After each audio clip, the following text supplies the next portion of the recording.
Welcome back to the Famous Room channel. We're just days away from a new season of Teen Mom OG, and just like in years past, the entire cast is making the media rounds in hopes of drumming up interest in the long-running reality show.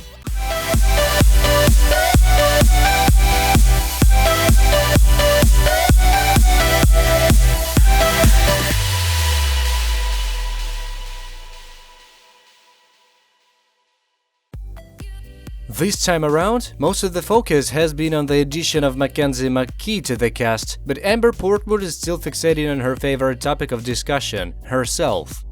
Amber joined the rest of the cast in pleading with MTV not to replace Bristol Palin, but either she's gotten over the disappointment of being forced to welcome another newcomer, or she finds the topic so triggering that she prefers to avoid it entirely. Whatever the case, in Amber's latest interview, she insisted that her life is more drama-free than ever before. That's great for Amber, obviously, but potentially bad for ratings. "I don't want to sound like I'm lying, but hell, everything is so positive right now," the mother of two told Us Weekly. Amber's ex, Gary Shirley, had primary custody of their daughter Leah, but despite the unusual arrangement, Portwood says she and Gary are the best of friends these days. "We're doing really good. You know, it took years. It took a long time. It took growth on both parties," Portwood said, adding that her kids referred to Shirley as Uncle Gary. "We really kind of met in the middle and became a whole family now."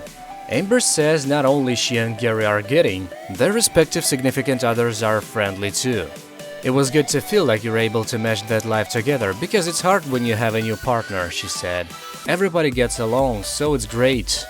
As for her future with Andrew Glennon, Portwood says she could imagine having more kids with the former TV producer. "If that happened, I wouldn't be mad," Portwood told Us. "Andrew's my soulmate, and he's a beautiful person, and I don't see myself with anybody else. So, like, I definitely might have another kid with him." As for the prospect of marriage, well, that's a trickier question. "It's scary though, because if he asked me to marry him, I would say yes, and I'd be planning a wedding," she said. "It's scary to me because I've been through a lot of stuff with men, commitment-wise, but he's that guy that you don't want to lose out on, honestly."